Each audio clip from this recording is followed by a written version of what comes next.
And so, if we're right in then bringing that into tonight's study, we're chapter 17 now. We'll come back to this, because this is kind of, to me, the whole time I'm looking at this and studying this, this is all I can think of. So I thought, well, I'll just throw it up on the computer and see, maybe I can copy that off. And because I had never studied in detail, I just kind of got the idea, didn't like it, and all that. So for tonight's study, what I want us to do, I gave you the white sheet, and that is the Battle of Armageddon.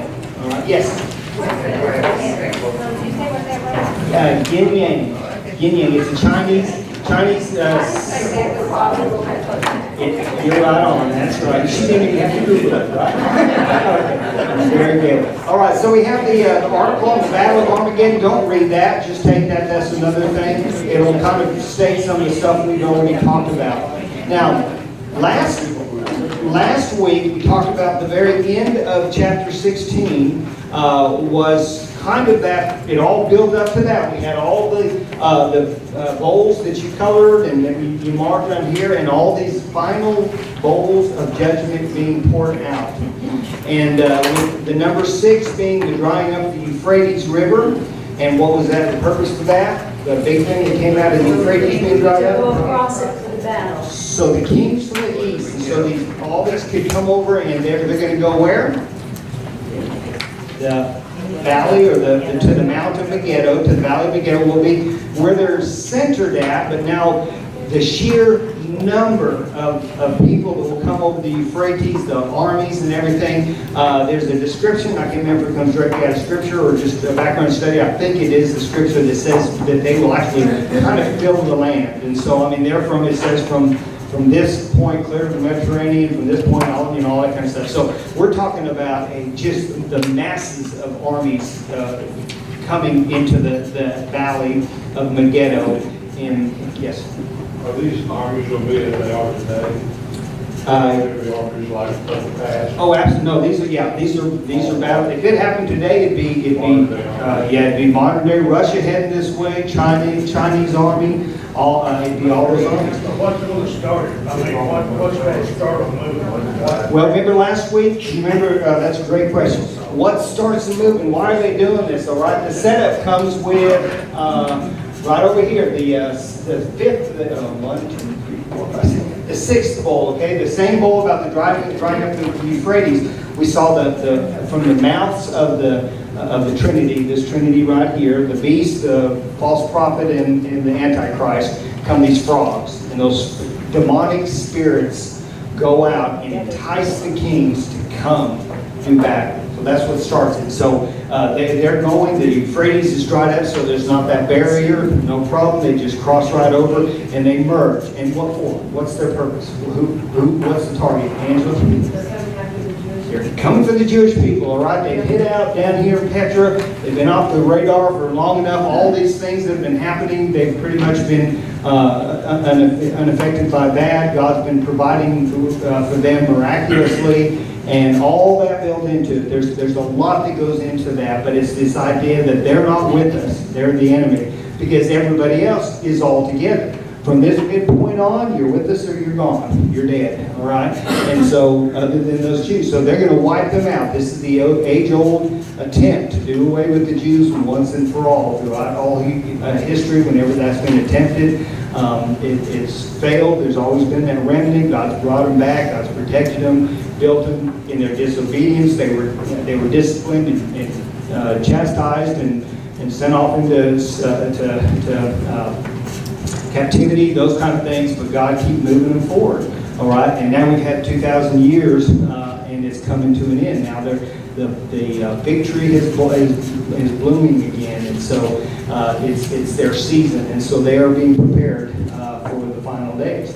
And not to mention that, but not only they hate the Jews anyways because they're the Jews, and then when the Jews become Christian, all right, because that's basically what they do. They don't quit being Jews, but they become believers in Messiah during the tribulation. Now we double hate them, not we, but the world double hates them because they're Jews and they're Christians. And so even though this, by the way, so this little emblem right here, you said, oh, is that Christianity the last place? We know that this really isn't true. Some of the responses Supposedly, it's about coexisting and all getting along, and that's the big deception. That's the big lie. That's the big lie. Also, you said that, didn't you? False. If you want to prove it, take that Christianity and go and try. Yeah. Try to coexist. Oh, no. Exactly. Or even try and talk with an Hasidic Jew and Absolutely. Christ, and you will be stoned. Absolutely. And so this whole idea of coexisting is not really built into any of the religions, and if it is, it's really on the surface. They'll give it lip service maybe, but it's not true. Now, are we against Christians? Are we against getting along with people, living in peace with people? Are we as American Christians against other religions and them being able to worship how they choose to worship? In fact, we protect that freedom, right? So you can almost say, well, we sure promote this, but we don't really promote this with its intent, right? Because when we think about coexisting, allowing, defending someone else's right to believe how they believe, does not mean that we believe that we're all somehow right, and somehow we're all going to end up in the same place, and we all believe in the same God anyways. We're all after peace, and all that kind of stuff. We don't believe that. And we study this and realize God's doesn't look at it that way either, right? Okay. Yes. Well, during Armageddon, will Israel have anybody fighting on their side besides Christ? Will Israel have any allies that are If Christ be for me, who can be against me? There is no other allies. No, that's a great question. There are no allies to Israel. It is just that remnant, that 144,000 or whatever, that are protected because God, just like always, He saves that remnant out, and He saves them to go into the millennial reign of Christ. All right, so that but they're not going to battle. That's the difference here. All right, they're not going to battle with the whole world, and technically, the whole world is not going to go to battle with them because who shows up? Christ. And are you going to be with Christ? And us, because we ask Him for the body to be present with the Lord, forever to be with the Lord. So if He's up in heaven, we're in heaven. If He's coming back down here to earth, where are we going to be? We're riding right alongside Him. So we're the ally. Okay? Aren't we going to be with Him when He fights that battle of Armageddon? Yes, that's what I'm saying. That's when He comes, but it's not a fight. You understand? I mean, I take that back. There is some battle here. There's some door-to-door combat. There's some stuff going on. There's also a bit of this battle of Armageddon that is just mass confusion, hysteria. It's a weird dynamic, and we don't get a playbook. We don't get like CNN might report fake news, whatever. We may not get that where they tell us each detail or something like that. But we understand the basic concept is they're out to destroy the Jews. The Jews don't have to fight. Christ returns. Christ doesn't have to muscle His way in and overpower something. He spoke them into existence. The whole world He can send, but He wins the battle. So, but it's a bloody battle because it's death on their side. We can't be killed, correct? If we're coming on white horses with them, we can't be killed. If we're the allies, if we're the defenders of Israel, then we can't be killed. And so it's a one-sided thing. So that Battle of Armageddon thing, I just wanted to remind us where we're at in this, and that when the Euphrates River is dried up, that set the scene for the battle, and then 7 was that it's done, it's over kind of thing, and yet that was 16, all right? And we're trying to get this battle to we go, okay, now who hits first, and what happens then, and what happens then, and that's not what we're going to get. So I want to call your attention back to your opening page. I did this just the other day, and it's back on track. Go to page 1 of your book if you've got a book. It gives the outline of Revelation. And so this is another good time to put us back where we belong and understand where we're at. We understood, I'm not going to review, but chapter 1, 2, and 3, that concerns the church. Chapter 4 through 22 is the last part. It's a big division. But within that chapter breakdown, we had chapter 4 and 5, which is the church being raptured. We have the 6 through 18 is the 7-year tribulation through 18. So we still have a whole nother, this chapter and chapter 18 to get through before we actually complete everything that is given to us in this book of Revelation. before we can finalize this Battle of Armageddon. So then, look right there, chapter 19 is actually the chapter that brings about what's been prophesied for all these years, 2,000 plus years, that Christ will return. And He returns at the Battle of Armageddon. He returns to finish that. He returns to bring to completion what is stated in bowl number 7. Judgment is done. It's over. But by done doesn't mean that it's not playing out. We still got to play this thing out and understand that. Does that make sense?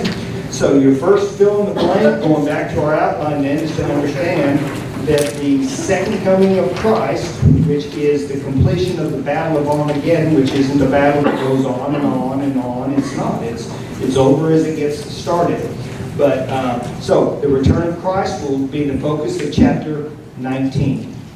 And we're going to start in 17. So you're going to have to be patient. All right? We're going to try to get through verses 1 through 6. We did the discussion. I only have 30 minutes. We'll see how far we get and make sense of all this. I'm going to take a drink. And I want someone to just realize the illustration I forgot. Oh, well, okay. Chapter 17. Who wants to get us started with verse 1? All right. Steve, you got it? One of the 7 angels who had the 7 bowls came and said to me, "Come, I will show you the punishment of the great prostitute who sits by many waters." All right, let's stop right there. So we're introduced now. It just says one of those 7 angels. So raise your hand if you're one of the 7 angels that threw our pictures up here. Raise your hand. We got 1, 2, 3, 4. Only 4 of our angels. 5.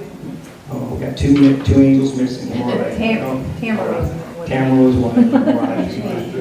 Okay. And Gene's the other one. All right. And Gene's recouping. So, all right. So it's one of them. We'll say it's Gene. All right. Since he's not here, we'll talk about it. We don't know. It doesn't say. It just identifies that one of those 7 angels. Remember, they were the final angels to pour out those last bowls of judgment.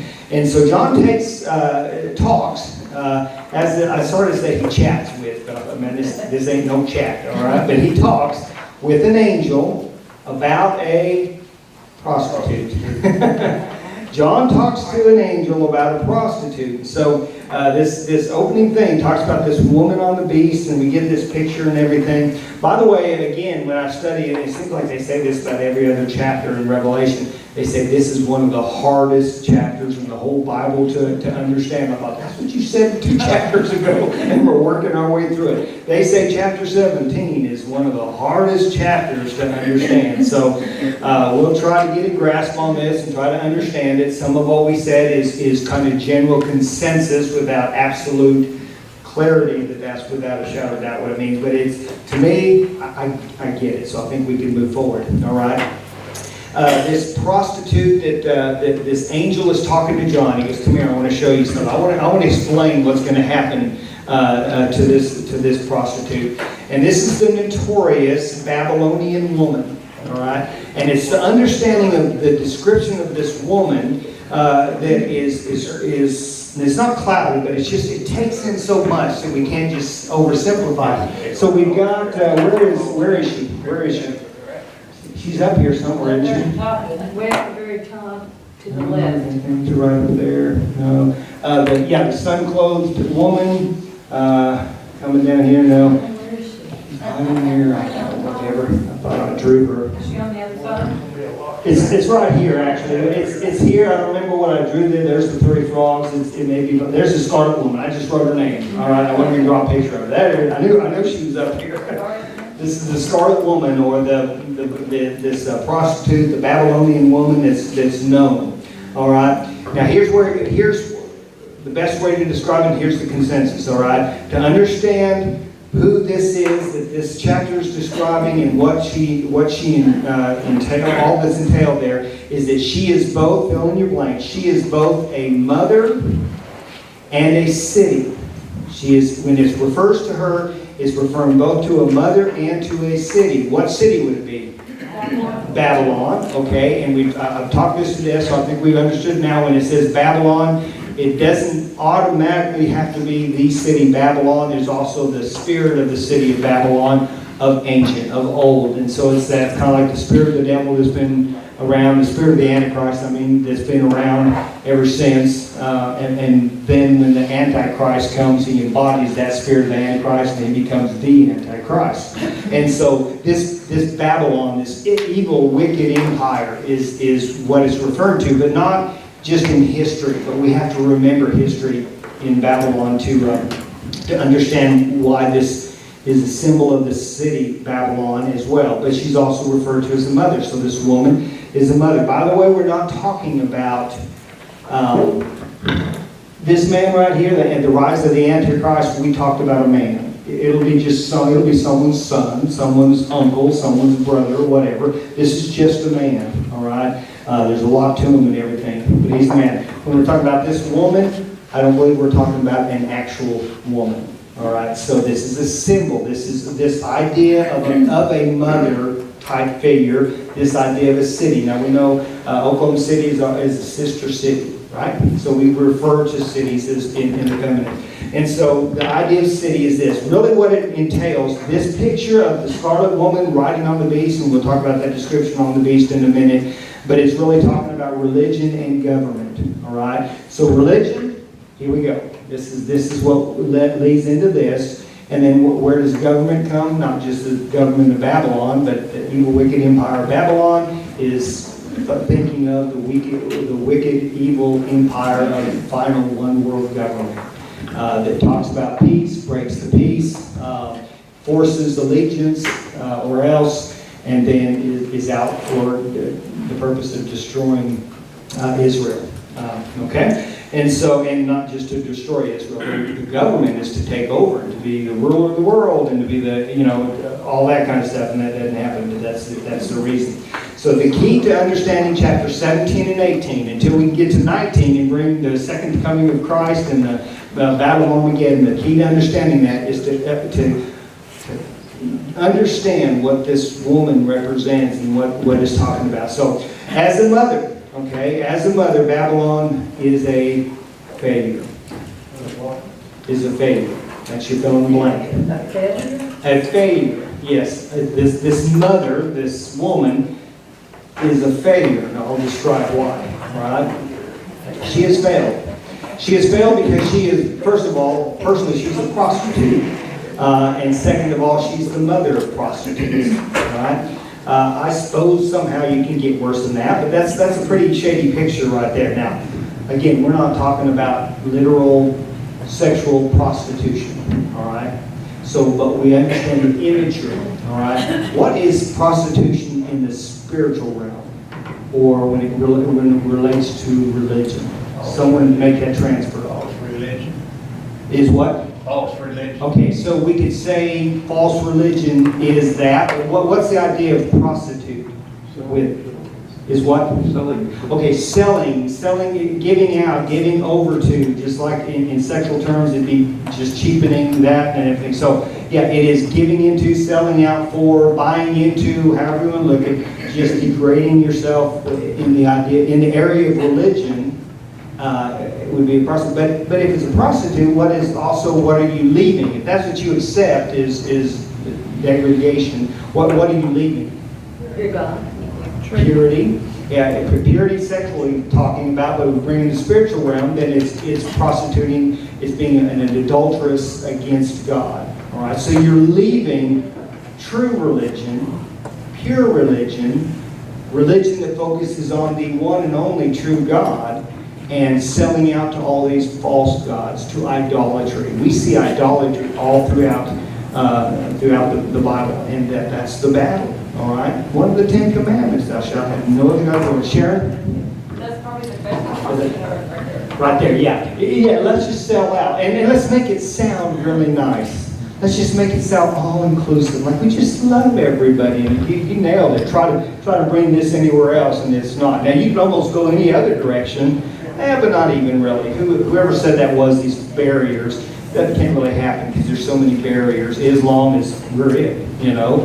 Jews, they have been called adulterous before as well, right? Religious, because they've left their God. One of the churches, Christian churches and left their first love, right? And all those kinds of things. Christ even told the Pharisees, he said, you search all over the land and sea to find one convert. Yeah, that's right. When you do, you have twice the sons of hell that you want. That's right. So I mean, this is strong. So this is a serious thing.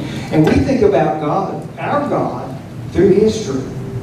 And we serve a loving God, a gracious God, a forgiving God, but also a jealous God.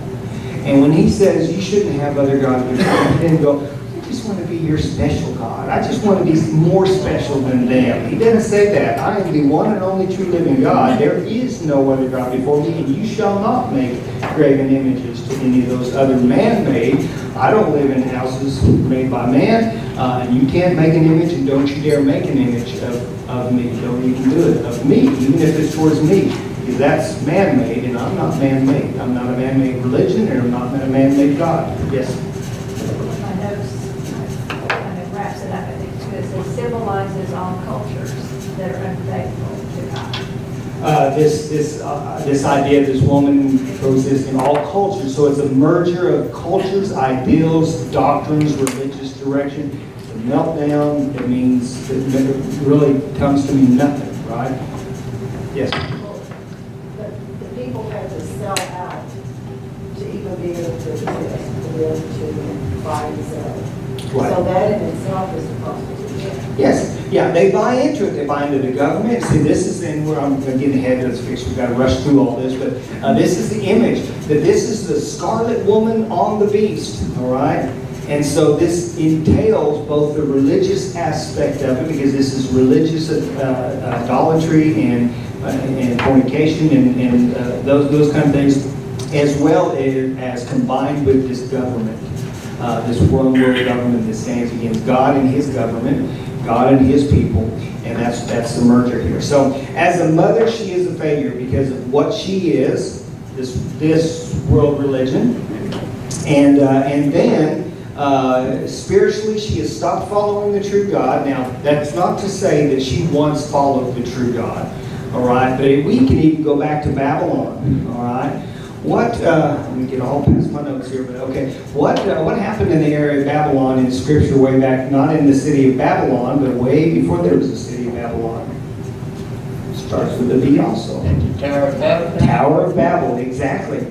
All right, so Nimrod in Genesis chapter 10, Nimrod architects this building of this tower. Why? Because we're gonna look what we can do, all right? And so in this same area is wicked city of Babylon, is where all that started as well. And God said, no. That's not what I told you to do, first of all. I told you to be fruitful and multiply and fill the earth. And here you're trying to come together and stay together and build something and kind of build your own way up to heaven. And so that's what religion does. False religion does, is try to get to God without following God's rules, without doing it God's way. And in fact, to get to any God or other gods, and that's what it's all about. All right, so she has stopped following the true God. By the way, when we think of Babylon, when we think of the Tower of Babel, the people of the Tower of Babel, when we think of the people in Noah's day, when we think of the people that inhabited the city of Babylon, even their king Nebuchadnezzar and all that, when we think about all those people, even if they never once truly knew and worshiped God, who was their creator? God was. Okay, so they were still his creation, and as his creation, they should have worshipped him, their creator, and not worship the creation, which some do, or other created gods. And so this idea of the scarlet woman is that she has failed because she has prostituted herself out in the area of worship and religion. And then, if that's not bad enough, she has raised her daughters, and there's your other fill in the blank, she has raised her daughters, false religion. Y'all gave me those words earlier. She has raised her daughters to do the same. It's bad enough that that's the choice that she makes. It's bad enough to say, this is my decision, my choice. It's another thing to try to raise up the next generation and indoctrinate them. It's a good thing we don't have to deal with people trying to indoctrinate our children these days. We're safe from that, right? You know, why are these bumper stickers on?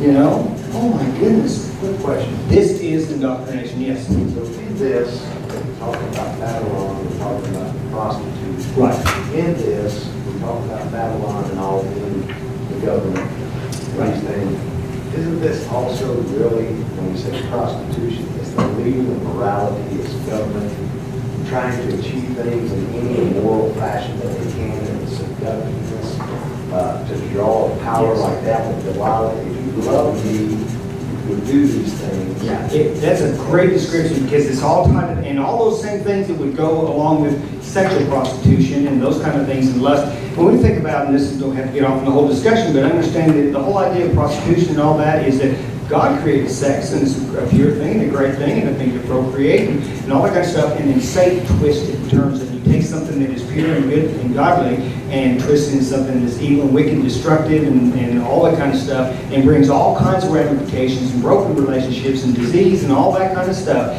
And you tie all that into religion too. That you take pure religion and undefiled before God is that we take care of the widows and the orphan. True religion is the religion of worshiping the one true God and Him only.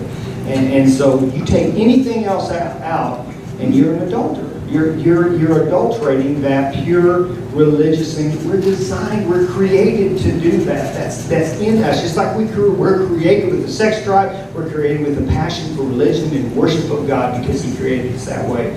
And if we change that, we're changing that DNA of what that's supposed to be like. So yeah, that's a great way to describe all that. So I put in the box right there just some examples of some of her daughters. All right. We're talking New Age. I remember as a teenager hearing about the New Age movement and the hidden dangers of the hidden rainbow. I think it was a book or something I read as a teenager. And I started hearing all this stuff that kind of creeped me out, you know.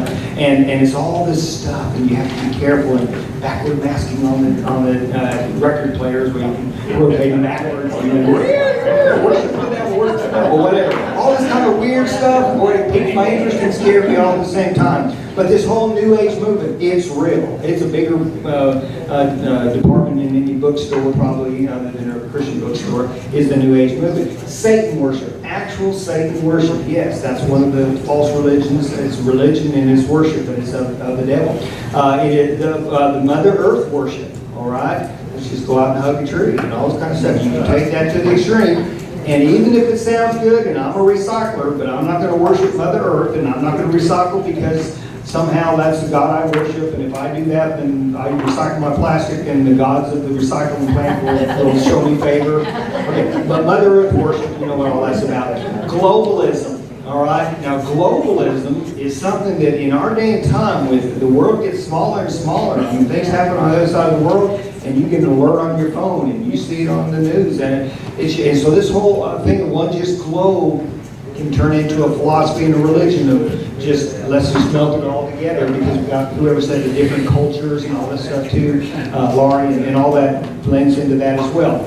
Hinduism and Islam, and you can just start all these religions. Now the reasons part of this is really pinpointing at this time as well is because this is the city Babylon that represents this moving away from God and all this kind of stuff, and it promotes all this stuff where she herself kind of originated from. So do some of these religions, all right, and that from that very area. So not all religions originate there, but we see that as the birthplace of some of these very places. So that's why she's a failure as a mother. So if this understanding 17 is that we understand that this woman, this prostitute, is both a mother and a city. Let's go to the city part.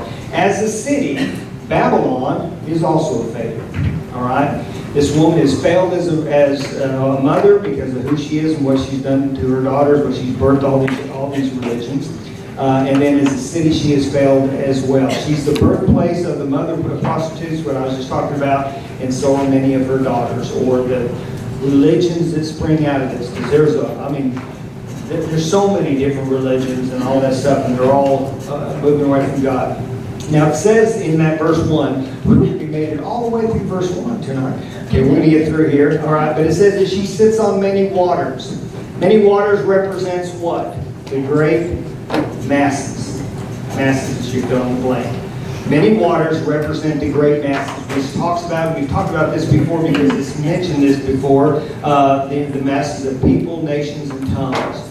Now we're bringing it all together, all right? Now we've seen the idea of the masses in different areas and different perspectives as well. Because remember all the masses that were around the throne in heaven that we've seen a time or two, and who were they?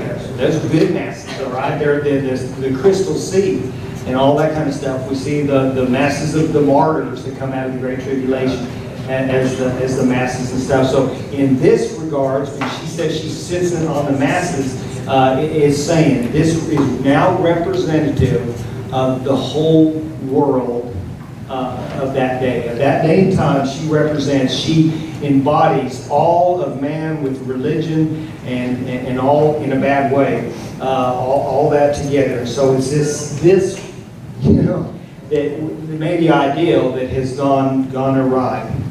All right?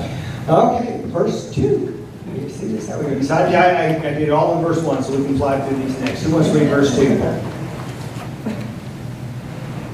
All right, you got it, Donnie? With her, the kings of the earth committed adultery, and the inhabitants of the earth were intoxicated with wine for adulteries. All right, so the kings of the earth. When were we just talking about kings of the earth? We had the kings from the east, right? So we had the kings from the east that are coming to do battle, but now we're talking about all the kings of the earth. And so when she's riding the beast, what is the beast? I'm getting ahead of myself, but what is the beast? The one world government, or the Antichrist. It's all that embodied, all right? So it's not just one world religion, it's one world government, it's one world currency, and all that. This is the final step in this bringing it all together. First, we have the one world government. It's not a necessity. Okay, I mean, it seems like it just has to be that way. We have to come together and govern this world.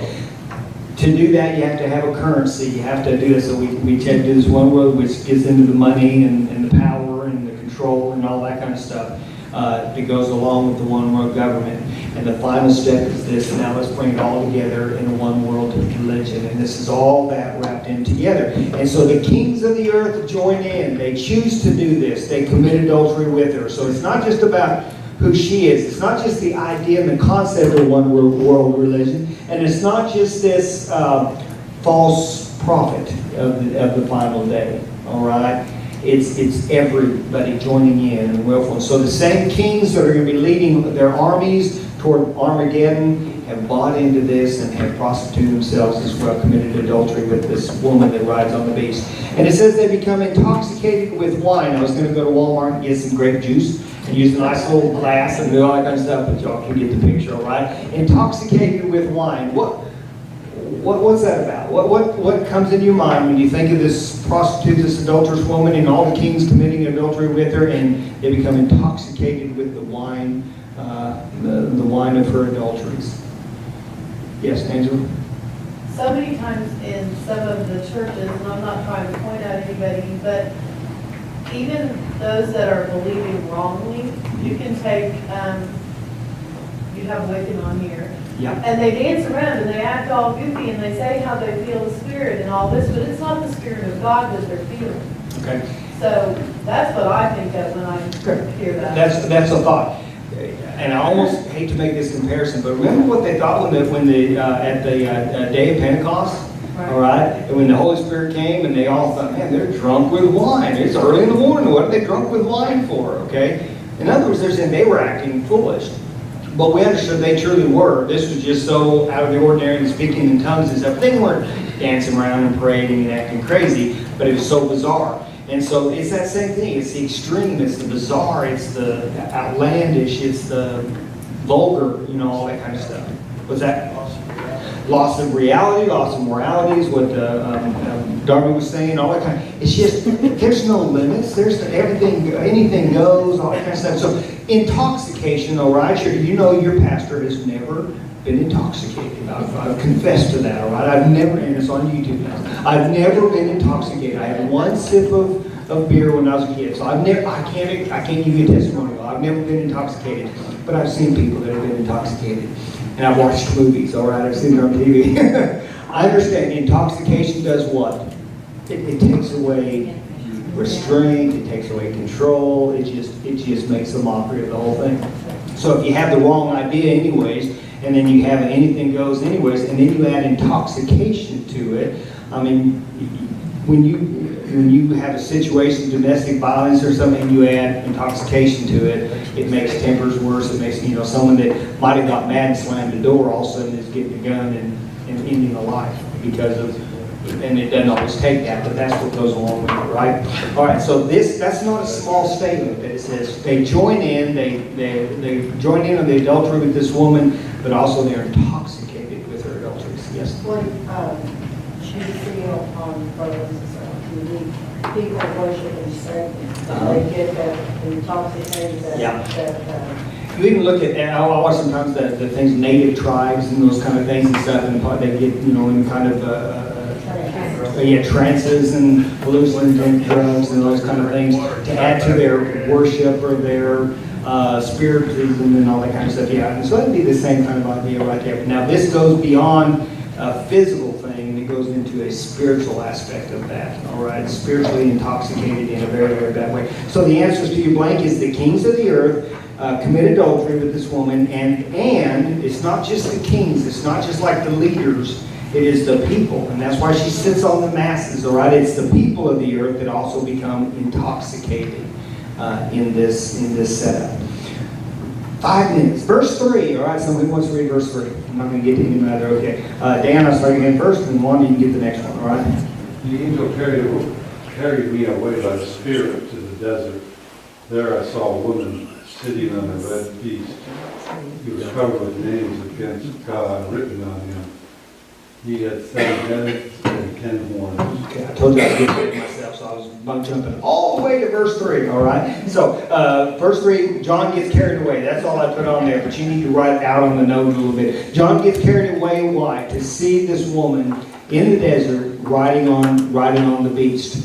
And it gives the description of that beast that by now, you haven't been listening at all. If you don't understand the 10 heads and 7 horns and all that kind of stuff, that's just a description of this end time setup, the structure, the governments, the divisions of the earth, and these kings. And so it's all that's been represented in this final world government, controlled by this world currency, led by the Antichrist, the devil himself at this point, and then all the people join in on that, and she is riding that. Now, I'm going to try to do this from memory, okay, in some of my notes.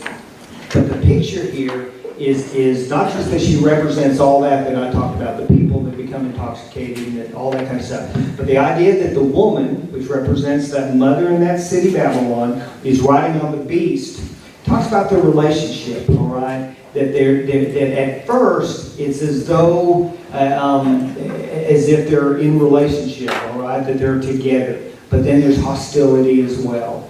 And this is the twist with this false religion. That's why this doesn't work, all right? Because if you don't see eye to eye, if you don't see those things, you can exist at the same time, but you don't just get along and everything work out because you're in different worlds. You're with different doctrine that are opposed, not equal, but opposed to the other.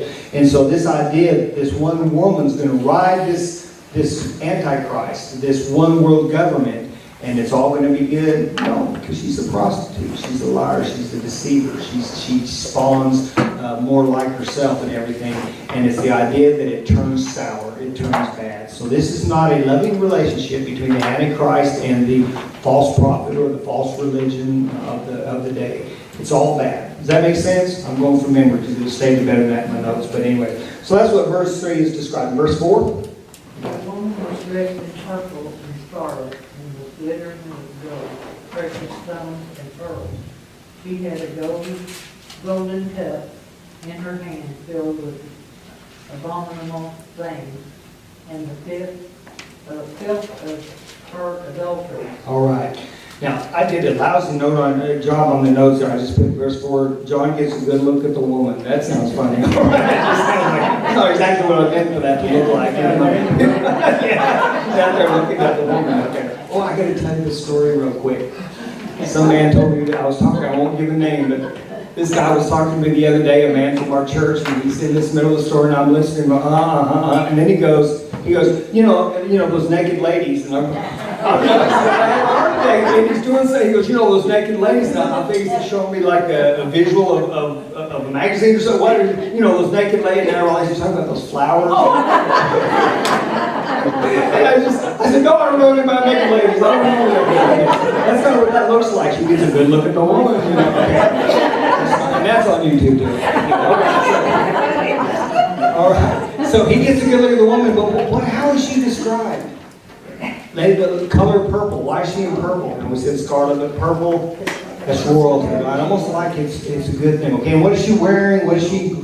All this glitter, diamond, gold. Okay, in other words, she can look attractive. All right. I mean, it's enticing. And what is it? It's materialism, right? I had a great quote if I had time, but I don't. I'll try to do this from memory as well. Hal Lindsey said he observes that the more untrue a religion gets, the wealthier they get.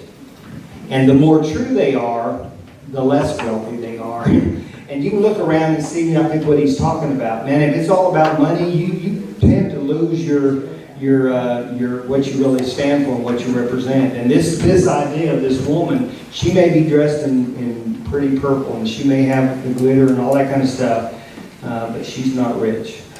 She's not rich. And she may be enticing, but she's enticing in the wrong thing. And then what's the cup full of? The filth of her adulteries and her adulteries towards God. And even as we see, if we get there, all right, the drunkenness, all right, but also the blood of the saints.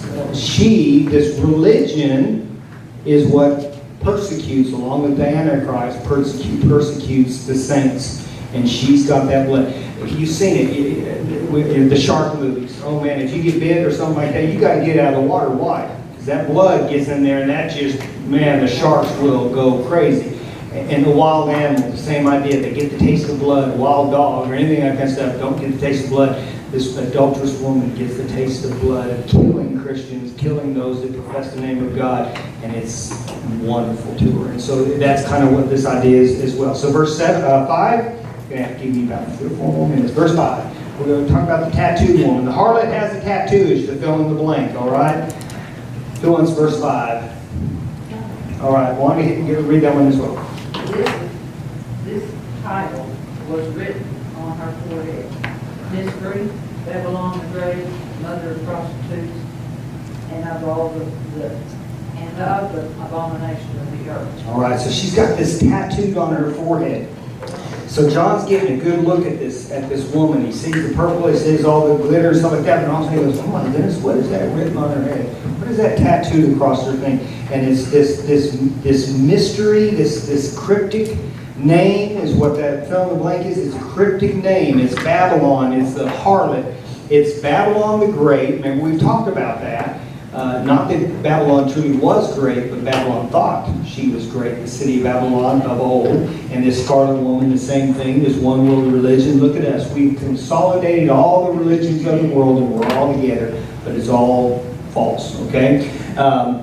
And right here refers to her as that woman, the mother of prostitutes and of the abominations of the earth.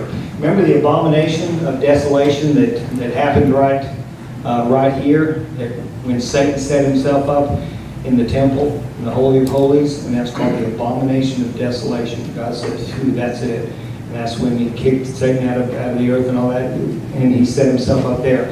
God won't tolerate that, and he won't tolerate the woman, the one world religion either. And verse 6, where I wanted to get to tonight. Who's got 6? All right, Sheila. I saw that the woman was drunk with the blood of the saints, the blood of those who bore testimony to Jesus. When I saw her, I was greatly astonished. All right, so we're going to leave it right there, and he sees that she is drunk with the blood of the saints. And remember the scriptures that we talked about last time about God will make the king of Babylon, when the earth shook, and it said, except for Babylon, because I'm going to make you drink the blood of those. So if you think you like it, you're going to get it. It's more than I can describe right there. We did it. Woo! Verse 7 next week, all right? Let's pray and to be dismissed. Father God, again, we thank you for your help in understanding these things. Lord, what an incredible, awful, horrible thing that is being described.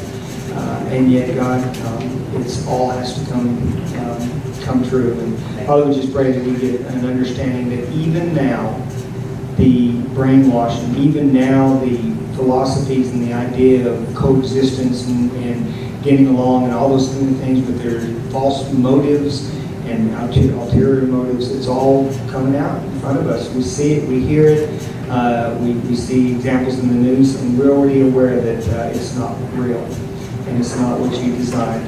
If there's any coming together in religion, it's all true religion and focused on you. So Father, help your church to stay pure in its worship, in our worship of you, and just help the world, God. In Jesus' name we pray.